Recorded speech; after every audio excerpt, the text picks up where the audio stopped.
And we're live, the United States of Chelsea, right after the 1-1 draw between Chelsea and City. We got a special guest today, host of the Bridge Nation, big YouTube channel. If you're not following him now, follow him, guys. Please subscribe to the channel, the Bridge Nation. We got Mr. Ahmed Ali in the house, a Somali brother. I'm a Somali, if you guys didn't know. This is my Somali brother. We share the same name, but as you guys know, I go by Meezy. Ahmed, how you doing, bro? I'm doing good, man. Thanks for having me on, man. It's always nice to see a fellow brother, of course, as I've said before. Listen, man, crazy game, of course, man. I actually don't know what to say about this game, man. Genuinely, listen, man. I always say, man, watching Chelsea, sometimes I feel like it's like a HBO show. It's that good at times. We have sometimes the craziest of highs, and then the lows when they hit. When the lows hit, they really hit. You know what I mean? Like you've got seasons of Chelsea. I've always said, I feel like Frank Lampard at season 1 when he came in for his first season, and when Corey on season 6 or season 7 of the show.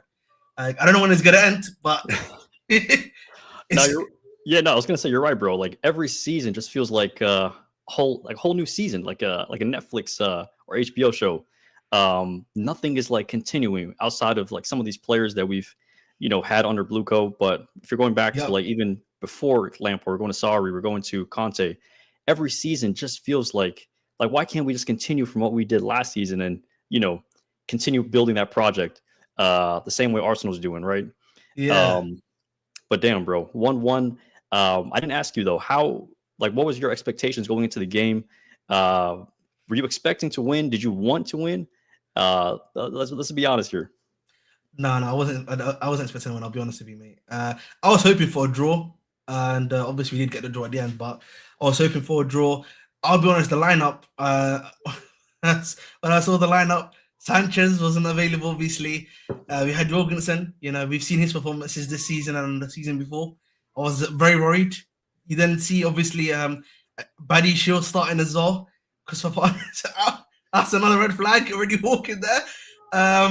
Who was the other one that I saw that I was like, oh dear? There was one more person that I saw that I'm forgetting right now. I can't remember what the lineup was again, but there was one more person that I saw that I was like, oh dear. And I just looked at that lineup and I was like, if you get a draw of this with no Caicedo, no Sanchez, no Cucurella, I think that's a win. I feel like I'll take that as a win. And no manager. You know what I mean? Yeah. He got his manager. Mm-hmm.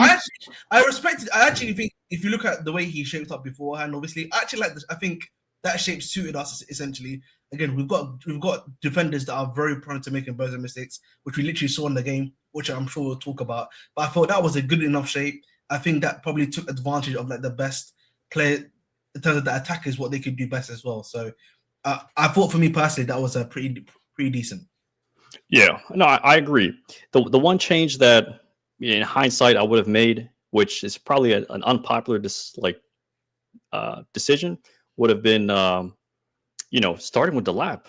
I agree. I know he started in the midweek game against Bournemouth, but what he did up front was something Zhao didn't do. Correct me if I'm wrong, bro. Did JP even take an attempt at goal? Because we went into halftime, with 0 shots on goal. Did he take a single shot? Nope. Yeah. The thing about, I said this before, I know obviously Delap currently is the one that we like to cook in the team. But one of the things that I thought, at least when they brought him, which I thought was a smart idea at the very least, is that he can drive the ball at the very least in that sense, particularly in the counter. That's what he used to do at Ipswich, right? But he's also good enough to be a bully. If that makes sense as well, right? He can bully these guys. He will actually compete with these guys. Yeah, he always gets the yellow, right? Which is something he has to control at the end of the day. I like to call him, what's it called, Liam Hogan, but we'll leave it there. But I feel like if he controls that anger and temperament, and he challenges it a little better, I think that is a strong guy that he can have in there. And I think, listen, he was able to drive over the ball. He was able to hold up play quite well. He was a bit physical with them, which is something that João Pedro is not necessarily known for, which I think helped the team as well. And I think also when you're playing with Palmer, I think Palmer was one of the 10s, I think, in the team, right? And then you had I think it was Pedro Neto. It was not Pedro, no, it was someone else, I think, either way. But when you're playing with those two guys, you need a guy that can drive in behind. João Pedro's not really a driving behind kind of guy. That's who Delap is, right? And that's why I think he was far more effective in the team at the end of the day. Yeah, I mean, not only that with JP, my issues with him were, felt like he wasn't up front as much as he should have. Being I know what you the mean. striker, of our club. There are so many different possessions and transitions that we found Estevao and Pedro Neto up front, and JP was like sitting back. So that worries me every time I see JP play, and it's just becoming a common trend as the season goes on. I'm not sure if it's a confidence issue. I doubt it's a coaching decision. There's something that's got to change regarding JP's play. So yeah, bro. Just gonna go through this chat real quick. I see Chelsea Blue 881. He's been a big supporter. We appreciate you, Chelsea Blue. Shout out to you. Big up.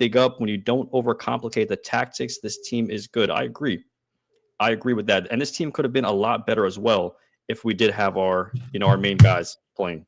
And those main guys being Cucurella, Moises Caicedo, and Robert Sanchez as well. With Sanchez, though, I didn't hear about the muscle injury until like kickoff. So was that? Yeah, same with Fofana, to be honest. Okay. Yeah. Both of them we didn't hear until basically the kickoff, which is quite surprising. I don't know if it's like something like, maybe they're thinking about January. Who knows? That could be a real possibility, or maybe it was just like we just got injured right there and then. So you have to, if it's the positive version, then the negative thing which runs through your mind, of course. No, 100%. Shout out to the majority, Chelsea St. Lucia in the house, represented from St. Lucia. We appreciate you, bro. We threw some goals. But City also threw some goals as well. If anything, we're lucky, I feel like, to walk away with a 1-1, 1-1 draw. City could have had like multiple chances in the first half. The Haaland miss early in the game.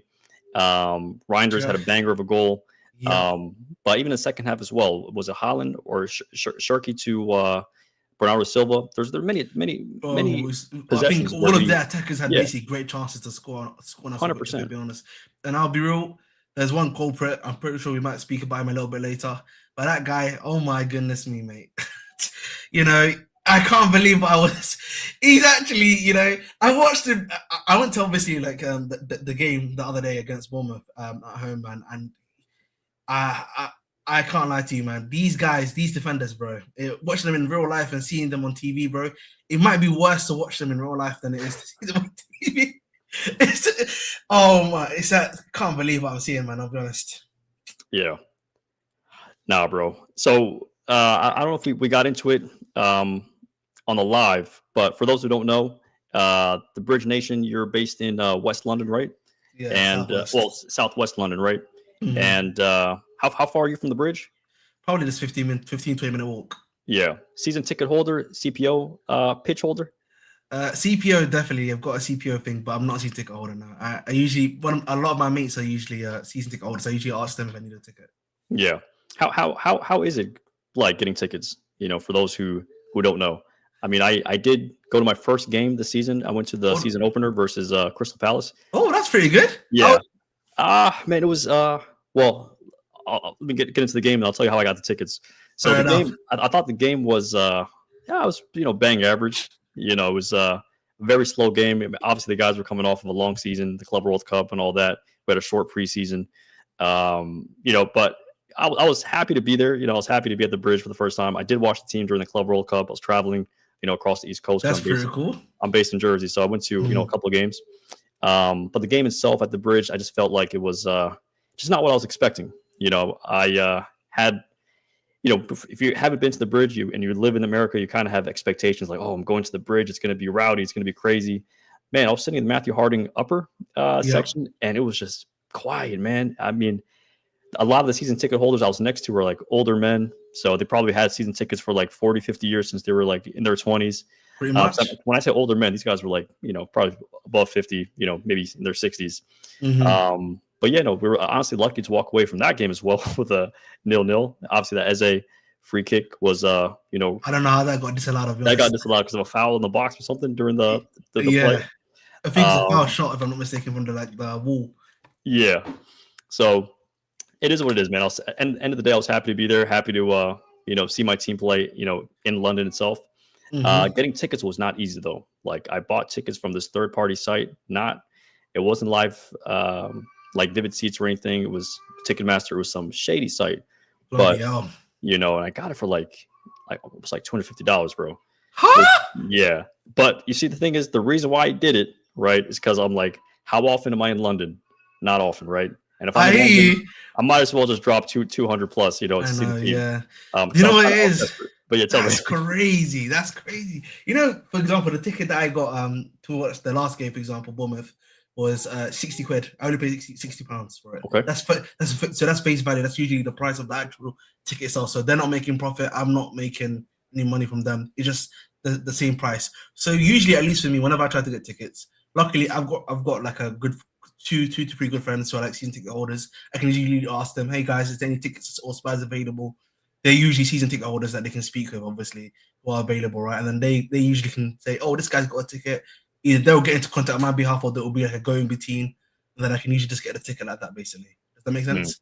And then that's how it usually happens for me. So it's maybe you need to get someone, need to get a little link stuff like that, because next time, bro, you can't get tickets, bro. That's nasty work. One of my boys actually, so two of my boys from the US, one of them's actually also from New Jersey, is coming over, and literally, obviously, cause he's literally getting the tickets at $60 or £60, I should say. So it's pretty good. I think in terms of atmosphere, bro, I've said this before. I think at least with Chelsea, when you go to the stadium itself, I think obviously the mood is not great. I think a lot of that has to do, I think, the style of play. I'll be honest with you. I don't think I think you've probably heard it before if you're speaking to guys that have been to stadium. I don't think they do not like Maresca's style of play. Obviously, he's not here anymore, Okay. but. Yeah, but like if you watching it, obviously, I think the thing they hate most has always been the recycling of the ball. I think because like there's times where they'll be like, oh, we should be going on the attack, right? And then like Gusto may slow down the play, or like one of the players will slow down the play and be like, let's relax a little bit and then go through our motions, essentially. Which I don't think they like. It's very similar, obviously, to Sarri, but he wasn't like, because he did that thing of like recycling the play, be attacking again through Jorginho or whoever it was at the time as well. So I just think for me, that plays a part into it. And I also think when you've won so much at Chelsea, right, I feel like the fans are kind of going to be like, we're not obliged to really start doing chanting, really. You know what I mean? They're like, you need to show us here why we should essentially be chanting and like why we should be doing stuff. So I think it's also like an air of like, we're better than this. You know what I mean? We need to see the goods before we can start doing this sort of thing too. That's at least that's my belief. Yeah. No, definitely. It's the style of play. Maresca style of play was one that took a while to get used to, because we're coming off of the Poch season where we played just, no tactics ball. We're running, just pressing, just, pushing the ball forward. We scored a lot of goals, but we conceded a lot at the same time. Exactly. It took time to adjust to that style, but I appreciated, we had some sort of structure. I appreciated we had a manager who was, willing to take charge and be able to, make decisions that sometimes were tough decisions, because, having a coach that speaks out against your captain, your Coleman prop, academy player in Reece James, and saying, this guy needs to do better. I've personally, I haven't heard that in a long time, maybe since like Jose. So, with that and everything that Maresca brought, was to see how it ended it was tough and sad. And we'll get into that in a bit as well. So I do want to hear your views on the Maresca sacking. But just going back to this game, damn, bro, like this guy, Bernardo Silva, I didn't know he still had that in him. I didn't know he had the legs, because I've spoken to some City fans and they've told me like, yeah, Bernardo Silva, he's washed. He can't do the things that he used to do, like, during the treble season or a couple of years ago. So seeing what he did, finding himself in different spaces, connecting with Shirky, Holland, it was, as a non-fan, right? It was nice to watch. If you look at our midfield in the first half in particular, right? We didn't really have a midfield, even though times in the second half where you could really see the lack of Caicedo, right? So I think that kind of allowed Bernardo Silva necessarily to make his movements, because there's no really there's someone obviously that was tracking him. There's no one that's tracking him essentially, right? So he's able to move around. He could shift left to face Gusto, right? Or he could just make the interlinking passes. And plus, Enzo's not great defensively, so it's quite easy for you if you're Bernardo Silva. You don't need to use that much energy. it's easy for you to move around a bit more and like actually make those darting runs when you need to make them happen. So listen, I think one of the things I've always said he's a quality player who's a great connector. I remember him when I used to watch him at Ligue 1 back in Monaco. It's a quality. It was quality then. So listen, credit to him. But I think we actually made him look quite good because for the first half, the midfield did not exist essentially, pretty much, and for parts of the second. No, that's big facts, bro. And Gusto definitely did struggle. Although my lighting's kind of messed up. But yeah, Gusto did struggle. Of course. Playing against him. Gusto. What are your thoughts on that one, Gusto? We've had him for now, 18 months plus. You know what it is, yeah. First season, Gusto, I was very happy with him. I don't know if you know this about me. I'm a big watcher of Ligue 1. So before we even brought Strasbourg, I used to watch that league quite actually frequently. It's a good league to watch anyway in general in terms of up and coming talent. It's just a good league to watch in general. And I used to watch him. He's a quality guy. You know what's funny about Gusto? Gusto used to be the inverse of what he is now, where he used to be a great guy, crosses into the box, very attacking. He had a great link up of I think it was Moussa Dembele at the time before it was Lacazette, right? And he was actually pretty good at that. And he used to play with Turkey at the same time too. So it's very good at that. When he came to Chelsea, I think under Poch, what surprised me the most out of everything was that he was going crazy defensively, bro. Yeah, this guy was 1v1, bro, unstoppable. I loved him. I loved him, bro. This is my guy. Second season, I think what happened was, I think Maresca was asking a lot of him, and I think for the player, it was taking him time to adjust to that. I'll be honest with you. And I think if you look at this season, for example, I think his performances have been a bit more mature. Yes, there's been times obviously where he's not been as good, but I feel like again those times, bro. If you look at where he's playing in the 10 at times. He's almost become like the Swiss Army knife for Maresca. And I feel like at times, that's sacrificed him looking like he looks terrible at times, bro. You know what I mean? Like that's what I feel like for me. I'm hoping, obviously, now with what's his name coming in, Rossinier coming in. Like I'm hoping to see him a bit more as a wing back now, like something that he's known to do, done, kind of going back to his basics. You saw it today, funny enough, bro. Wing back duty. Yeah.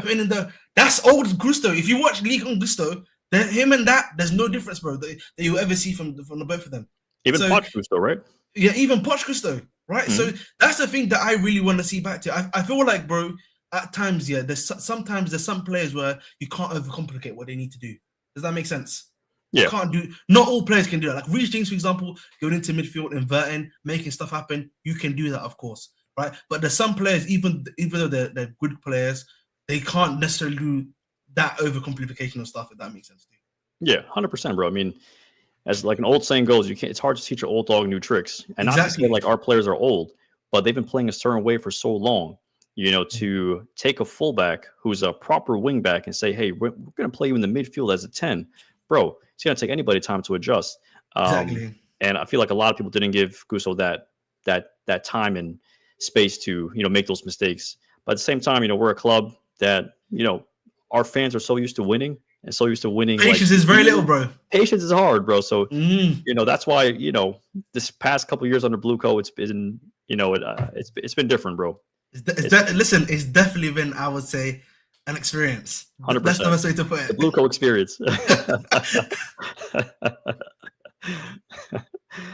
But shout out to Val in the chat. Val's he's based in Atlanta. He's a Chelsea fan.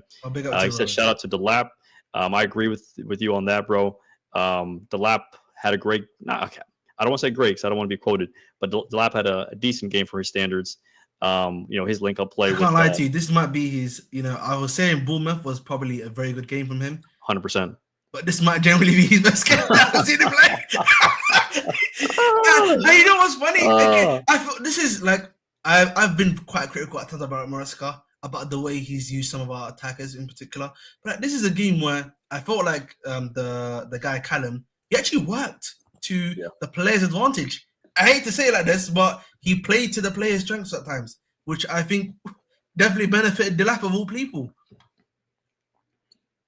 Yeah. And bro, that's my issue with Maresca. And I wasn't a fan of his sacking, but one thing about him was he didn't play to the strengths of his players. He forced the players to play to the strengths of his system. And, that's why whoever we bring in next, and, you said you were a fan of League One, so we'd love to know, like, if you've watched Strasbourg and if you feel like the Strasbourg system that Liam Rosenauer plays I know I butchered his last name, but the system he plays, if that would fit our current players today.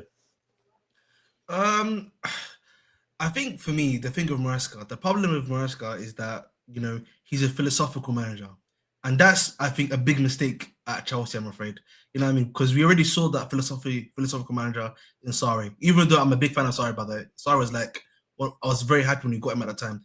But the problem is, bro, when you're at a big club, especially like Chelsea, yeah, you have to adapt, bro, at times because you're not gonna always get if you're not getting the pieces that you need to make your system work, you have to be then adaptable enough to say, okay, I'm not getting these pieces, so let me actually like change it up a little bit to make sure I'm at least getting the best out of the team, if that makes sense. Like, Makes sense. I get that. I get, like, for example, Pedro Neto, this is not ideal for your system. I get that Garnacho is not ideal for your system because you like to have your wingers isolating these fullbacks 1v1.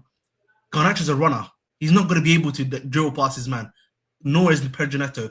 Gittins obviously was meant to be the guy that was going to do that for you, but obviously he's having a long and hard time, obviously, learning the league and everything like that, even though for some people it's already like a done signing in particular already at this point. But that's one guy, right? And then Estevao and Palmer, you're not even playing Palmer on the right.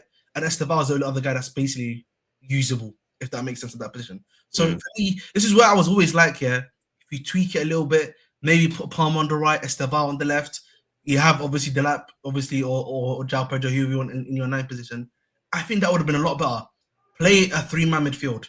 For me, the other problem that we had was that we kind of created the whole system to Enzo to be just a box crasher, if that makes sense.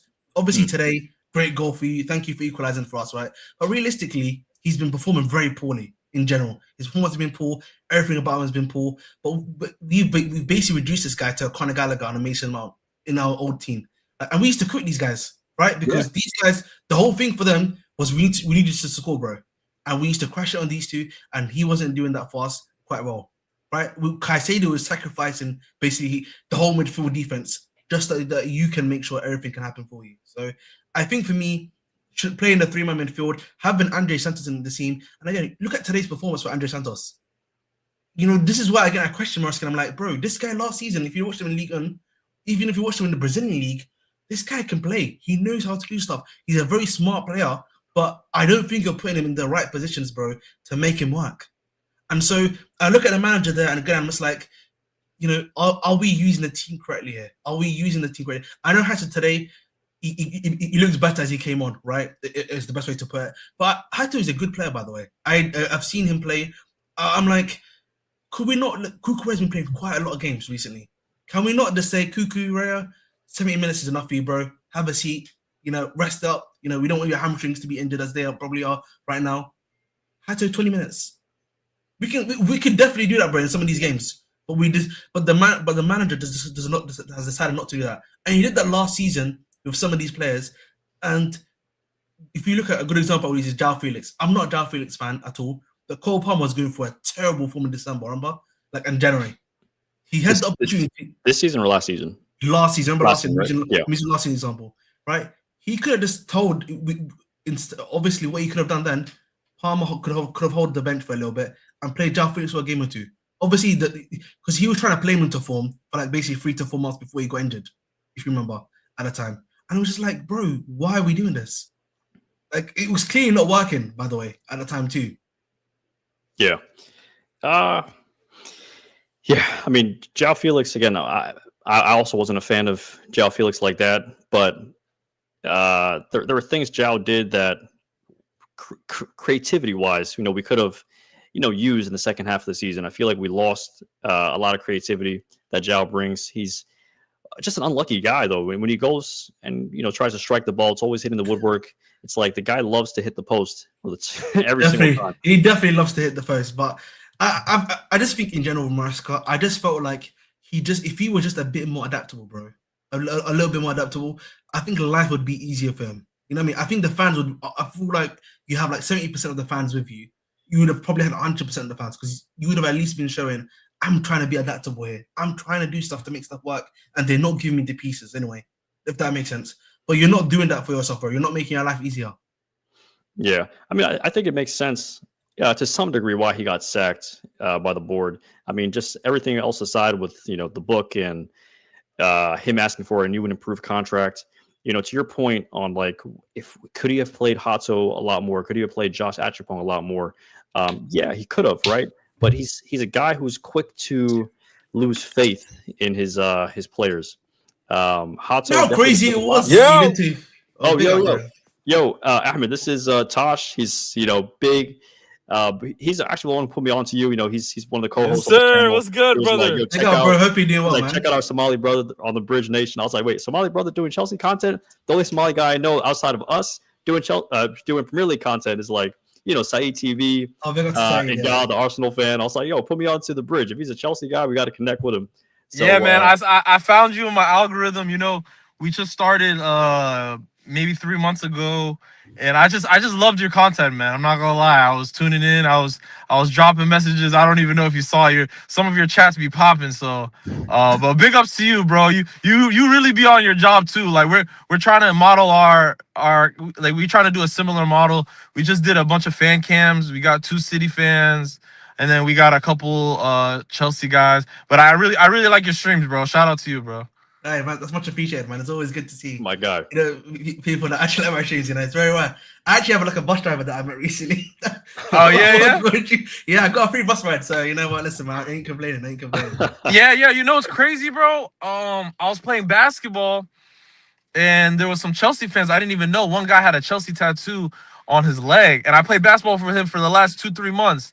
He was like randomly walked up to me. He was like, yo, do you do United States of Chelsea? And I was like, damn, man, like the Chelsea community, they really show love. Like that's what I do like about Chelsea community. We're not as toxic as people think we are.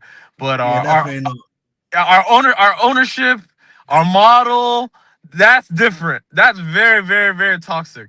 But bloody hell, man. That's real toxicity. Yeah, and today was kind of bittersweet for me, man. I'm not gonna lie. I don't know if you guys felt the same way, but we let Arsenal's up 6 points. They're clear 6 points now. Yep, 6. Yeah, pretty much. Yeah, and like in the back of my head, I'm like, damn, if we lose, I'm not even mad because City has an opportunity to take the lead from these guys. But the fact that we drew was it made me feel good, man. We're gonna show the fan reactions for sure. I have some questions for you maybe in the next episode. But I have this theory. Enzo, when he starts in the 8, he's one of the worst players. Soon as you move him in front of that double pivot as a 10, what happens? Good things happen. Andre Santos came in with Reece James, double pivot, really held down that midfield, allowed Enzo to do what he does. And he likes to box crash. He likes to move around. He likes to make plays. He likes to have a little freedom. And guess what happened? We ended up drawing the game because of Enzo Fernandez. And people think I'm an Enzo hater because I was on CB stream and things got a little crazy because the Enzo sexuals were going a little crazy. But I have stuck to it since day one. Enzo as a 10, when he was replacing Palmer, was great. When he played in the Club World Cup as a 10, he was great because it allowed Palmer to go out wide. But thank you. Shout out to you though, still, man. I really appreciate you. I want to do this again next time when I'm at my laptop. Yo, Tosh, I just want to call cap on something you said. You said you're gonna keep the shades on until Chelsea win. I forgot my shades. I forgot my shades. I forgot my shades. Today I'm not prepared. I even covered up my Chelsea gear today for the post-match reaction. So I'm still protesting a little bit. I'm still protesting Clear Lake. But I forgot my shades, bro. Like I had them at home because we be doing all the streams when I'm at home. So I forgot them at home, man. But inshallah, next stream, I'll have the shades on. I have the shades on. Today I'm just popping in. I just wanted to say hello to my boy. You know what I mean? I really appreciate him joining us. So I'll let you guys do your thing. All right, bro. Peace, bro. Appreciate you, man. Looking forward to the fan cams whenever you drop them. Yeah, check us out. They're dropping all throughout the day. Thank you. Yes, sir. All right, bro. Take it easy. All right, so let's just let's go through the chat real quick. We got a couple comments from the boys. Blue is the color. Says Delap looked better today, but we need experience. Most of these players are not good enough. 100%, bro. Like you're preaching to the choir right here. Delap.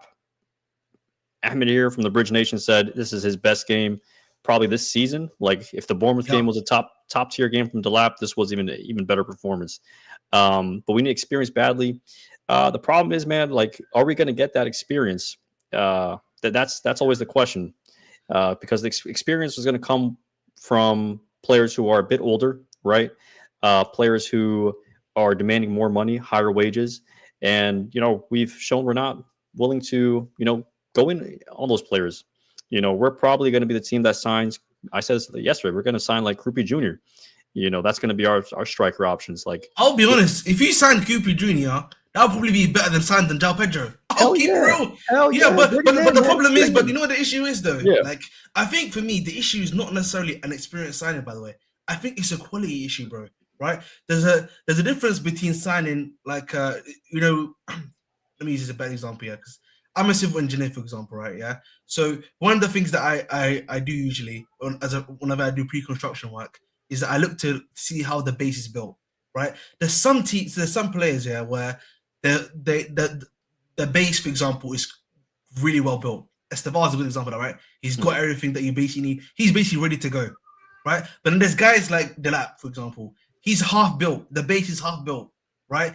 He still need to do a bit more concrete work. Might need to do a bit more, groundwork before you actually put in the base itself, right? That's a guy that needs to be on the bench, and you have an actual guy that's already at the top of his game, if that makes sense. And that's the issue we've got. We're not bringing in guys that are the best of the best, or we're not bringing in the best in quality, bro.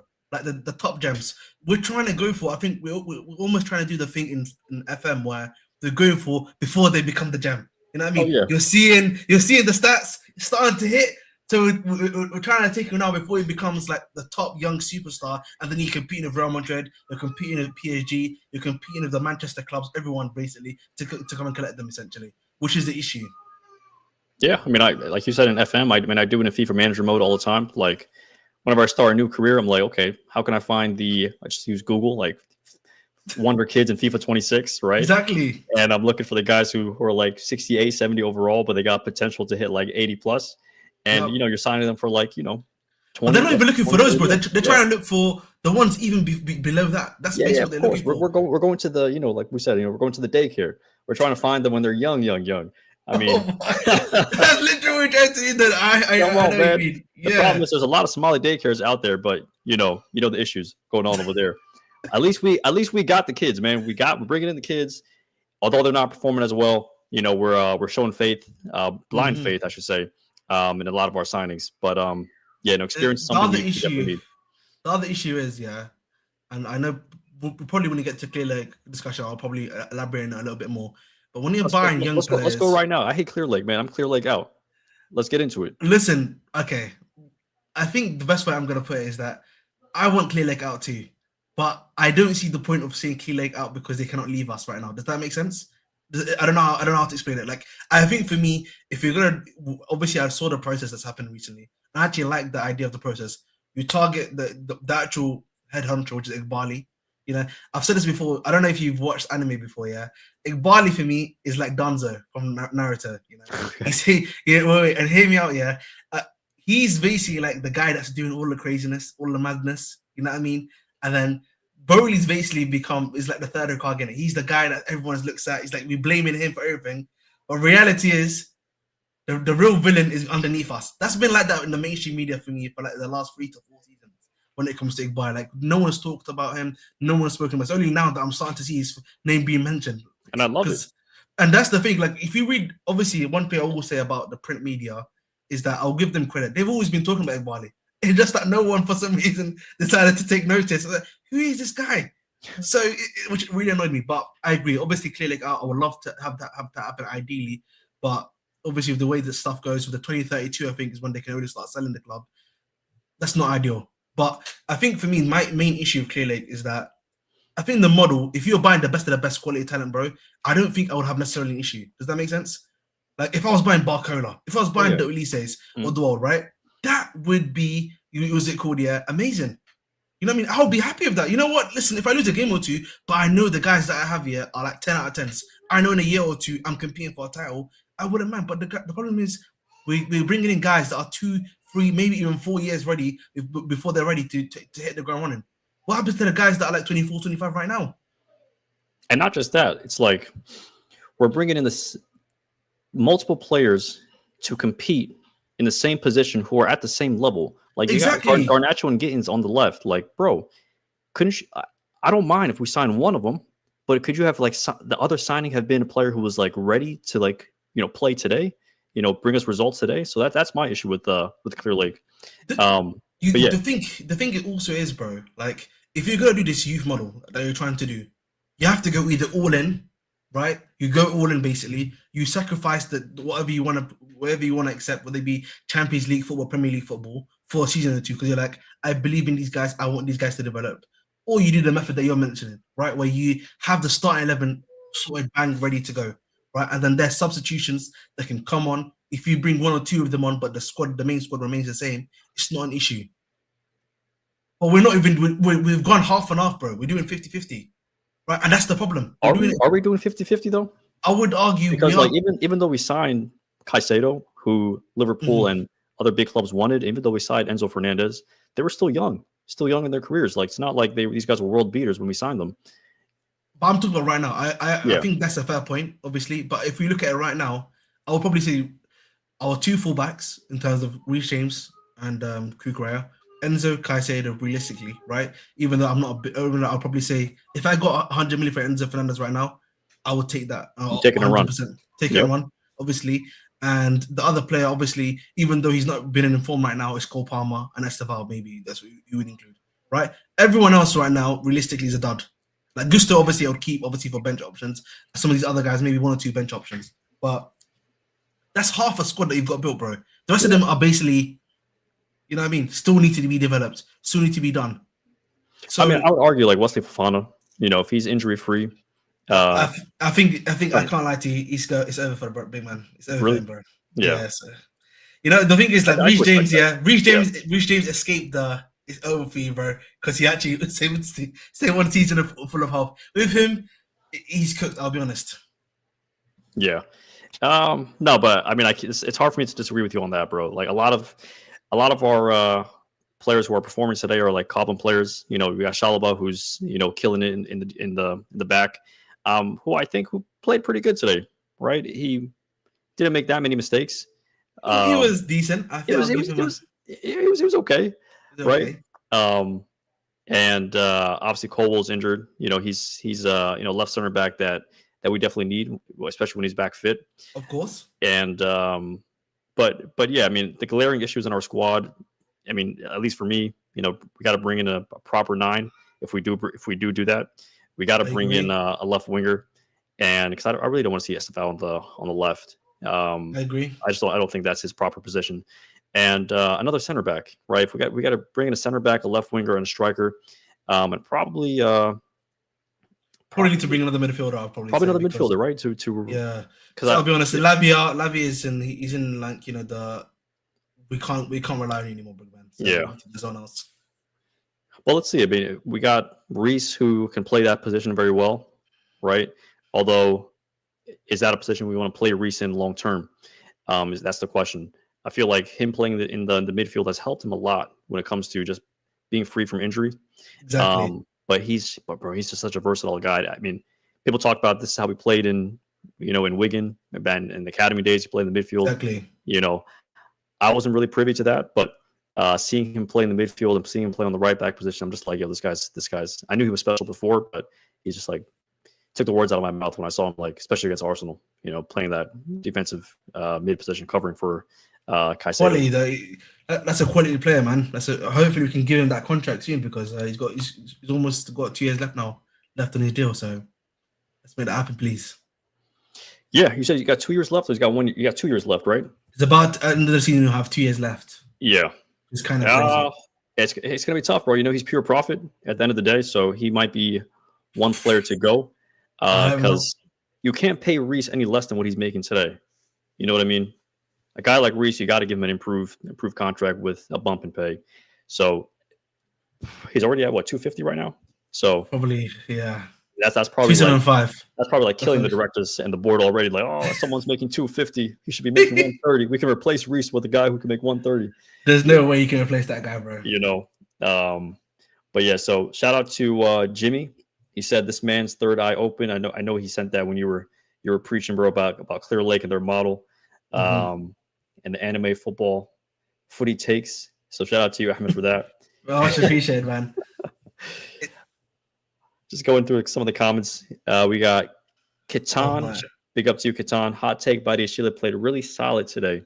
holy snap, no chance, mate. He genuinely, I want to send him back to Monaco. I need to charge back Monaco for the fee, man, with him. You know, I was a big fan of Badiashile, by the way. I don't know if you know Badiashile. He used to be a former FM legend, by the way. He's a former FM legend. A lot of people don't know that, by the way, when we brought him. But he had that great season with Thiago Silva. Ever since he had that hamstring injury with Poch, he's been cooked. And I'll be real, he just bites at everything. You know, he doesn't choose the man that he has to take on. Essentially, there are multiple times where he just decided to not choose a man, and so it was a 2v1 situation. The City guy could just pass it to the other guy, bro, and it was basically 1v1. Ridiculous. I just look at him and I'm just like, bro, please, man, let's let him go. The Sarsi, yeah, he makes the Sarsi look competent at times. I'll be honest. He's made me feel like this. Okay. I'll be honest. I'm gonna be honest. The Sarsi, I've seen better games of this. Sarsi had a better game for me when he played at City when we drew 1-1 at the time. Yeah, I mean, to be fair, when he's playing in his proper position, Disasi was. I mean, some of his lows weren't as low as Badiashile's lows. Badiashile has had troubles, bro. He's I think Disasi, for me, I've always said Disasi is a box defender. He can't leave that area. If he leaves that area, you're in trouble. That's hell yeah. Which is why I never understood him playing at the right back position. I mean, it's because he played there at Monaco when he was a lot younger, essentially. So yeah, but obviously he had a lot more weight now, so it's a bit pointless to be playing a big guy unless he's going to be playing RCB. I don't know if you remember the Bournemouth game last year when he was playing there. Oh my goodness me! Remind me, bro. The one where you won 1-0 away, but like he was playing RCB and the other guy, he was bad, bro. They were just targeting him. They were killing him on that game. He even conceded like a winner to Man City, actually, funny enough, last year when he was playing for Aston Villa as the right. He came on as a sub for the right back position. Yeah, and he lost 2-1 as well for and PSG under 21s recently. Yeah, he's crazy, man. God damn. So Jimmy says you build foundations with youth, but you got to have a structure mold with XP players. Experienced players. So y'all are solely missing Silva. Jimmy, remind me, man, are you I think you're a United fan, right? So you probably got some of the same issues that we got. I guess before this season, you guys did bring in quality players, experienced players. With Buemo, Cunha, Sesko's still young. I feel like you guys should give him time. But 100%, I agree with you on that. We built, our foundation with youth. The problem with that is, bro, you've seen what Clear Lake or the board came out with after Maresca's sacking. They said the project is king, right? And nothing's gonna supersede the project. So, 100%. And if we know what the project is, we're naive to think that they're going to change that. So, what do we do from here? Do we just accept it and just sit back and say we're going to enjoy the show? Because protest, yeah. No, I was just going to say there's a protest before the Brentford game, right? Mm-hmm. What is that really going to do if you're not protesting during the match itself? Because I believe if you want a proper protest, you protest during the match where there's cameras on you. Get a Tifu. So, people pay for things to be seen by the cameras, because the press will capture that. The press may not capture these protests outside. They may see it as like a nuisance. Like hooligans are outside protesting. You know what I mean? I think for me, bro, I don't know. I don't know if you've seen like protests in general in the UK when it comes to like football. The vast majority of them, I think, particularly the top level, they've not really worked. I'm going to be honest, right? Like the vast majority have not worked. I think if you look at the last one that we had last time, yeah, I think there was too many objectives trying to be hit. And I think there was also wrong objectives being hit. Like, I feel like, again, we were doing the thing, as I was saying this previously about Igbali and Bowley. We were targeting the wrong guy, essentially, who has no control, essentially, and saying it's all his fault. You know what I mean? And so, doing that last year, 2 days later, they tried to sign a Brazilian for 16-year-old Brazilian. So I feel like, for me, if that tells you anything, then that should tell you all of it. I think if you want to protest, right, we have to be consistent, bro. It can't just be obviously against Brentford. It's got to be every single home game, right? We've got to do it consistently. It's got to be a continuous thing. Whether it be, people buying tickets, like the season holders holding their tickets, or just everyone buying tickets in general, right? Holding that ticket, coming into the stadium, obviously to make sure it's scanned, and then just all leaving. So the stadium is basically I like that. Right, that's a good example of something that you can do, because like they can't say, "Oh, you're not coming into the game," because we've scanned it, we've all left. If that makes sense, right? That's a good example of something that you can generally do on a continuous basis, which is like obviously not necessarily hurting the pockets, but it's showing them the way that the actual fans feel. Because the problem is obviously, particularly for like a club like Chelsea, for example, you're in central London. What's it called? Yeah. If you don't go, there's 10, 25 others waiting for you in line, right, to go and get those tickets too. So that's a big trouble that you're in essentially when you're trying to do something of that sort. So for me, you have to be continuous. You have to be doing this on a continuous rate.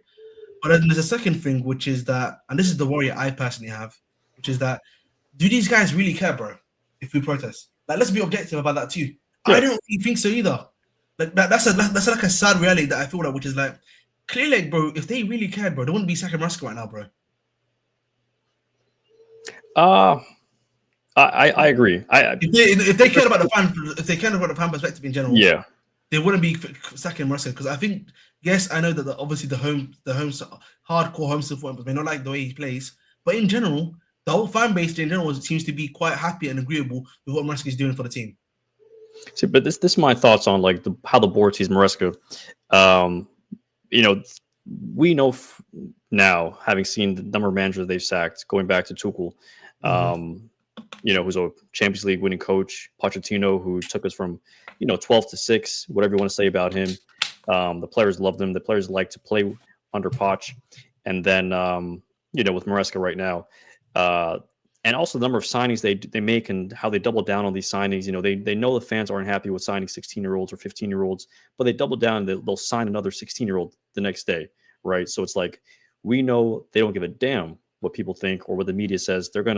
This project, they believe it's working, and they've seen 2 trophies out of it. And to them, like, man, these are like, they're on a high right now, and they've made some profit off some players as well. Granted, they made a lot of shit signings and some signings that they're gonna, never recoup what they paid for. I take issue with one minor thing that you just said quickly, bro. Yeah, because I think you're spitting facts in general. The profit thing, bro. Like, if we look at it objectively, we have no front of chat sponsor. Okay, right? Listen. The club before they even brought it was already operating on a loss in general. Okay, we may have a new sleeve sponsor and stuff like that, right? But the profits we're making in general in terms of transfers, like this season, we made a somewhat marginable profit. Like, was like 30 million in general after expenditure is taken through. So for me, another thing that I always look at is that, are we even making money from a club perspective? Like, even if you look at the value of the club itself, right? Because I have a mate of mine who's a bit more into that sort of investment and stuff like that, and he's telling me the club's only marginally increased in value. So it's like, realistically, their own objective of making money or like making the club richer is not even happening that well. So that's the one thing I do take issue, because I know a lot of people say that they're here to make profit, but I'm like, if they're trying to make profit, they're not really making. They're not doing it well. You know what I mean? And it's funny because they used to cook their own ownership, like, oh, there's a lot of untapped potential these guys aren't doing, and they can't even get like a 40 million like financial sponsor deal. Yeah, their own ownership was getting these. Yeah, I don't know. I mean, it's one of those ones where it's like, we know they're here till 2032. The profits that they think they're going to make, are they expecting to make it in the next couple of years? Like, they understand, like, hey, in any business, like any startup, you open a coffee shop today, you're not going to see success day one. Or you have to go through those growing pains. You have to go through the bruises, the punches, and then there's $2 billion being spent, right, bro? Like, think about it. They spent $2 billion. When usually doing a startup like coffee shop, man, and like a coffee shop, like whether it be in New Jersey, whether it be in London, that's only a couple of thousand. True. $2 billion, man. That's certain people. That's more than certain countries' GDP. So it's a big difference in general. But I think the point you made about the managers, I think with Tuchel, I actually think he's an exception, which I actually disagree with you on. For example, because I actually think Tuchel, the situation of Tuchel was a bit different. That both the sporting director and then Petr Cech left at the time. They didn't bring in anyone at the time. Like they were flying off the club. They actually needed help at that time, and then he refused to do it. He then decided to fight half the squad.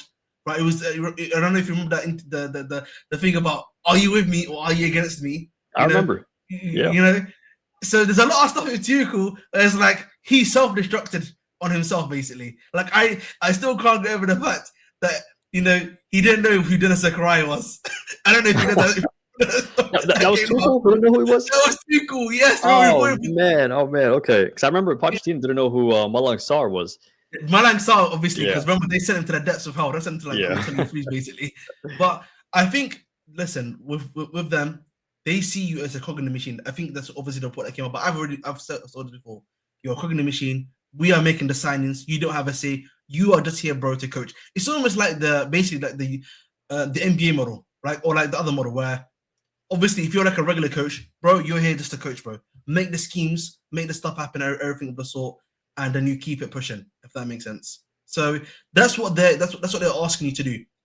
Now they may obviously with the NBA and stuff, the gift that you have is that obviously if the front office is decent or like pretty good front office, you can get a good first round pick. Top 5 first round pick if you're a really shit team.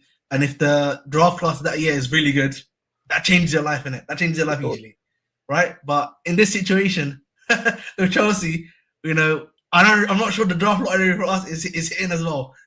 Man, it feels like we're in the draft every year. Oh my god! But before we move on from the managers, bro, there's one thing I just wanted to say. I feel like these guys don't respect managers, and they feel like they can make managers.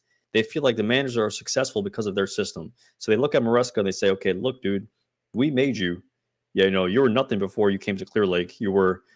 Pep's assistant, you were coaching, a championship team. We brought you to Chelsea. Your name grew from us. And they can honestly feel that way and think like that. I mean, I have no disagreement with that because Maresca's life did change after he came to Chelsea.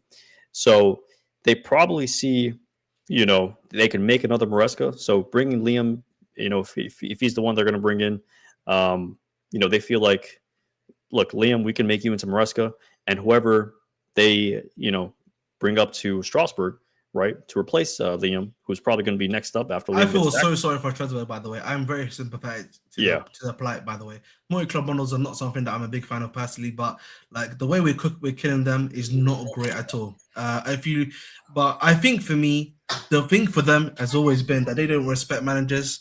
For them, it's like, you are only here to coach. We will give you the signings. You have no say. It doesn't matter how well you do. We will just continue to give you the players. And as such, I think for me, there's no top manager that you're going to get because a lot of top managers are going to be like, listen, I want to at least have to be the ability to be asking for certain archetypes in the team, certain guys in the team at the very least, which obviously they're not even doing for him.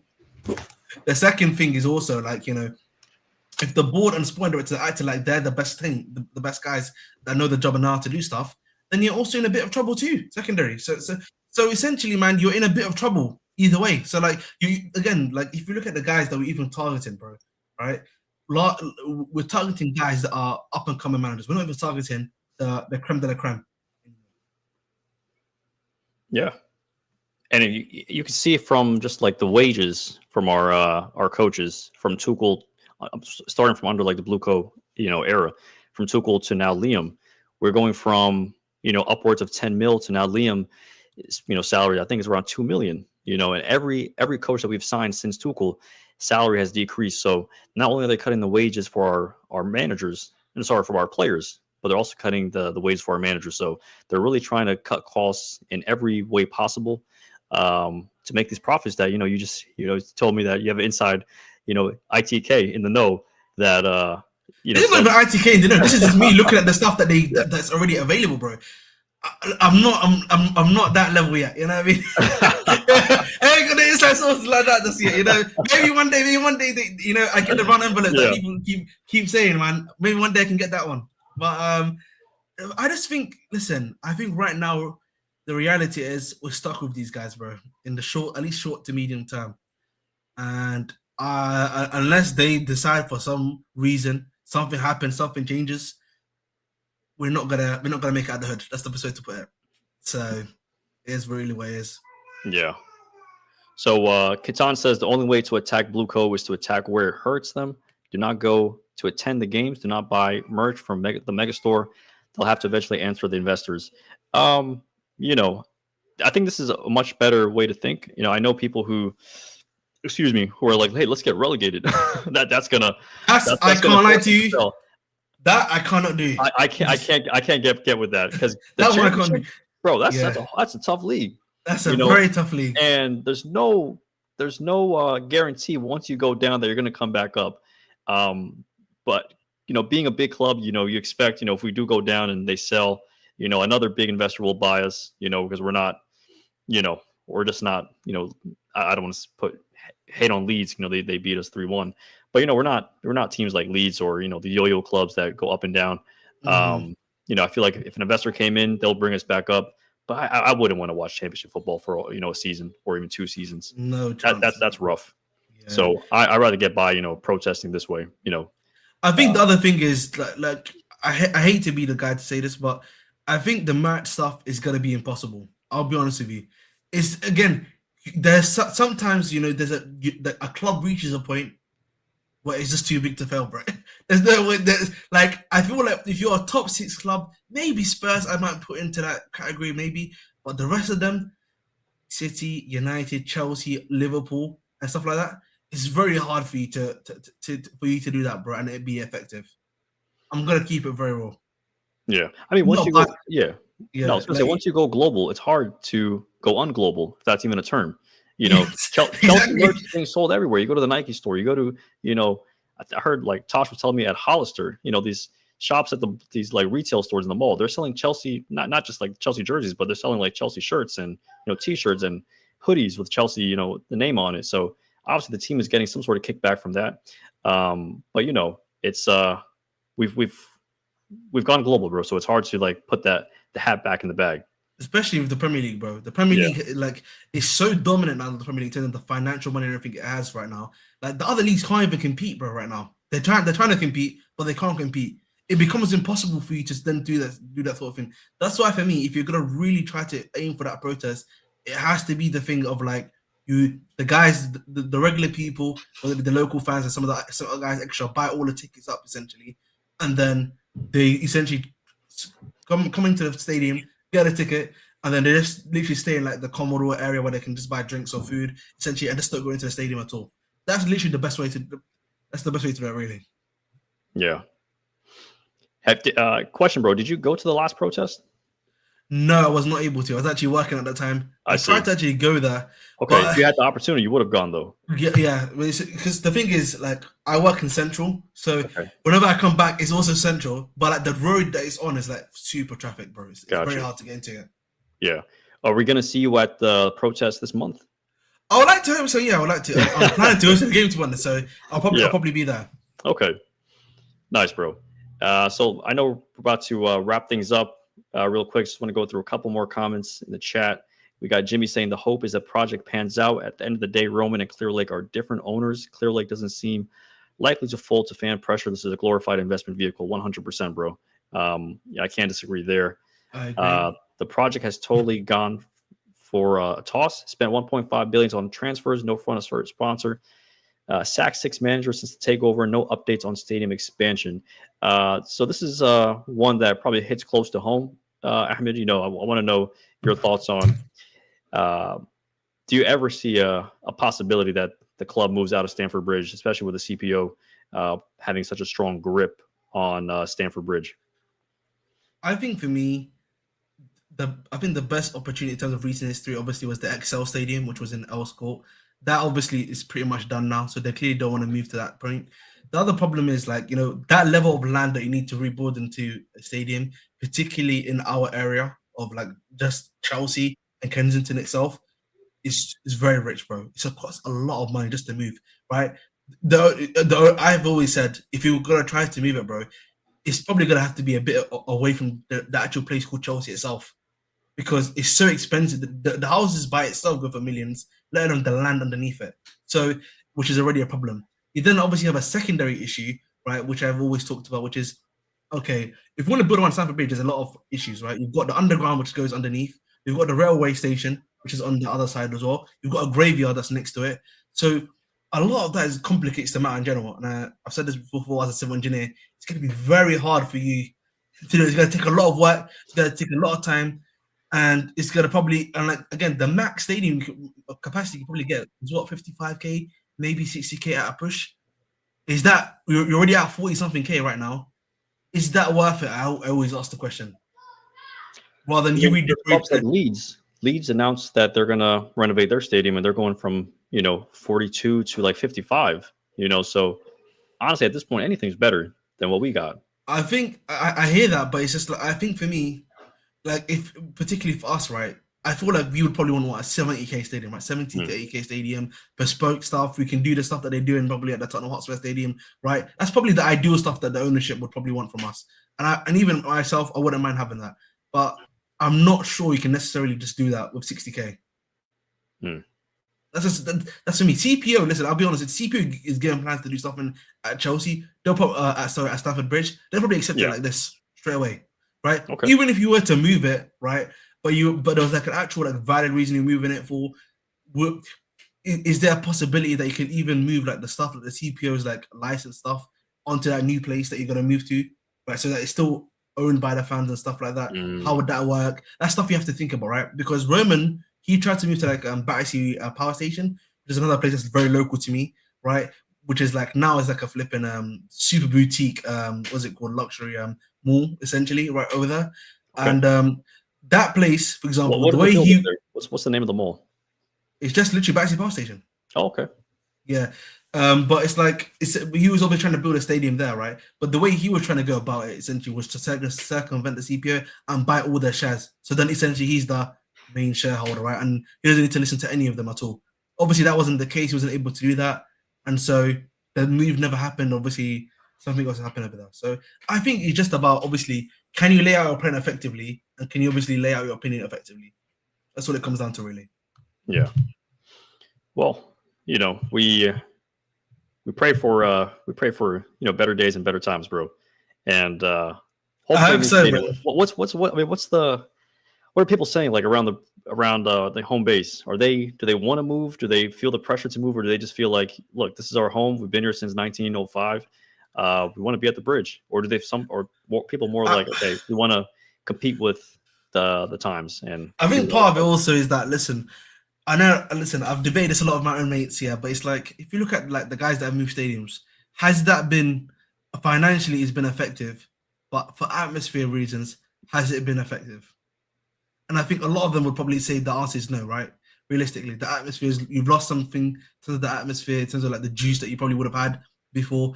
Even though in our case, I mean, the atmosphere is obviously a bit different. They're like, these guys are, listen, we expect something from you first before we start cheering. So, but like you do lose a little bit of that, which I think a lot of our season ticket holders, bro, are like aging guys, right? So they don't like to change as well. So it's going to be quite hard for you. Maybe you might have to wait like 10 years, maybe 15 years, maybe the new generation that comes in, and try to convince these guys, right? And I think a lot of fans are logical enough to understand that if you want the team to make more money and financially be a bit more stable, movie stadiums probably would be the ideal choice. But with London, with how rich the estate money is and everything like that, it's quite difficult to make that happen. Okay, that's fair enough. Fair enough. Yeah, I mean, you saw what happened to Spurs. And West Ham is probably the biggest. West Ham is really bad, by the way. That is a very bad example. Like, can you imagine that stadium in the championship? I used to listen. Can you imagine the stadium? I used to think about the stadium I like, bro. When I used to see it like in a championship. Yeah. Damn, that stadium is flipping massive. It looks like on TV. Yeah. Fair enough. But it's like massive, and like you be seeing it like, damn, what happened to this club? Stoke is another one, bro. Like Stoke Stadium is actually pretty big, by the way. Is it? Like, if you look, it's pretty big. I think it's like 45, something like that. If I'm not mistaken. Bigger than us. Yeah. Because remember, like, that's sometimes when you've got already like one stadium in town, they usually like try to make it big enough for like the whole city essentially. So yeah. Okay. Let's go through like two more comments, bro. We got Jimmy saying, "Oh, surely." But as a non-fan, you guys are in a much better place for any new manager than we were when Arteta took over. I agree with that. And I say that because Maresca has, I mean, I'm saying this, and apparently another key player from the team said this as well. Maresca brought stability to the club. I do want to, I guess, argue that I think Poch brought some stability to the club. Probably not tactics wise, but he brought stability as far as like bringing the team together, cohesively. And Royce Maresca implemented his tactics and brought the stability in that sense. But yeah, I mean, ideally, the new manager coming in would be a top class manager who would take this club to the next level. We're kind of like back that I really think we needed. I think the team. We know what the team needs right now. So- Loki, we needed Allegri or like an Emery. We needed a guy that is very adaptable. Is his ceiling? His ceiling is not high, obviously, but his floor raising is extremely high. If that makes 100%. sense. That's what you probably need right now. Now, Rosinha, maybe I don't know. I think watching him at Strasbourg, he plays good football. He plays he plays very on the front foot football. At the end of the day, he plays that 3-4-3 formation, which I think is going to suit a lot of us. Carlati Ginn is going to look like a dud signing at this point because he can't play in that system at all. So he's cooked. But like that's probably going to be a lot better for a lot of our players. I'll be honest, and I think that should realistically that system, as long as he does it right, he's a good man manager. From what I've heard, we should be in good hands. I'll be honest with you. To get at least top 4 minimum. Yeah, maybe I'm backing him regardless, bro. And I'm backing any manager that comes in and is has been signed by Clear Lake, because I know the issues that he's gonna experience are the same issues that we've seen with our previous managers. And also, man, I can get criticized for this, but there's one person like I feel like a lot of Chelsea fans don't show empathy to. It's Graham Potter, bro. You can say whatever you want about the guy being a shit coach. No coach should ever have to deal with 40 players, because he was the one coach that we had that had to deal with that many players at one time. Exactly. I hear you. With a disgruntled, team that he inherited, and plus all those new signings that Todd Bowley made. So yeah, shout out to Graham Potter for that. Nothing else, guys. I hated Graham Potter. Trust me, I hated that era.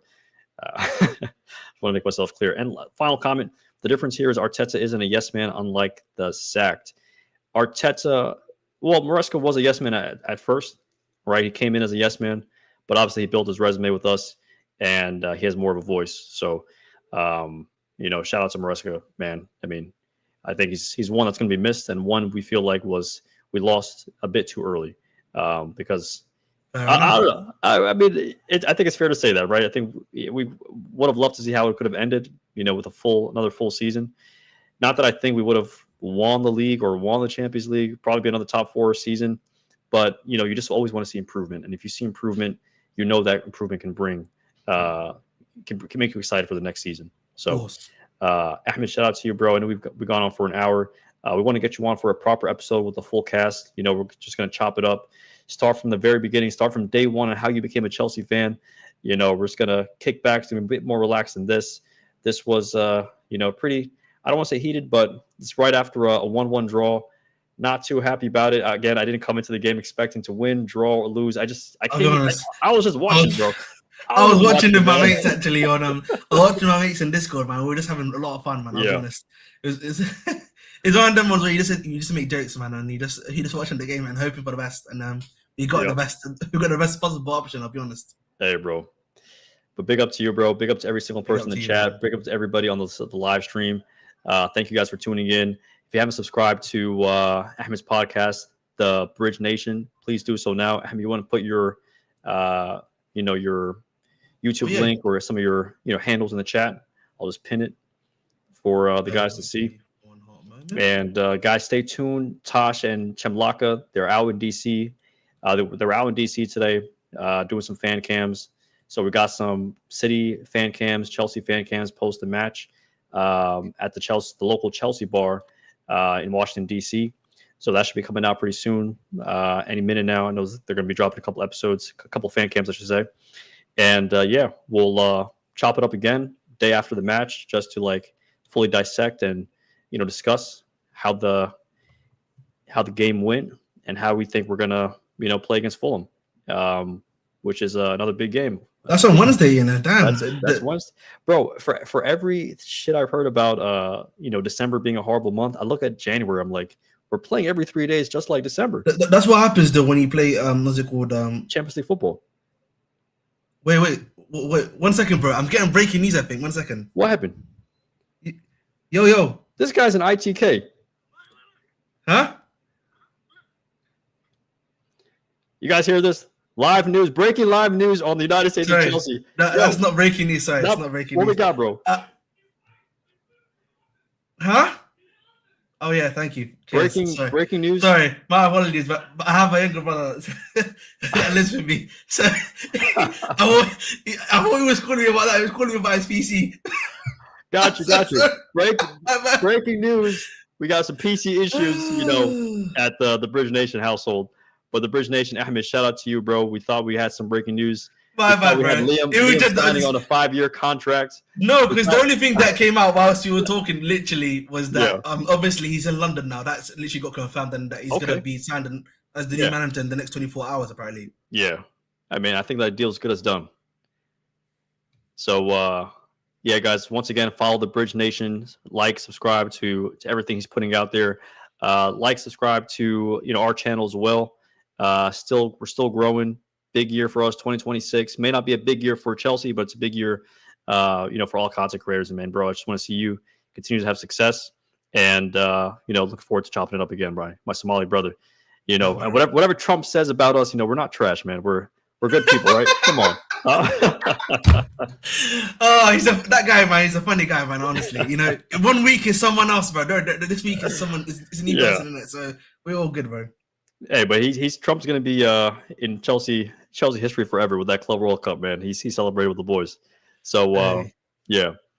But thank you guys. Thank you every single one of you, and up the Chels.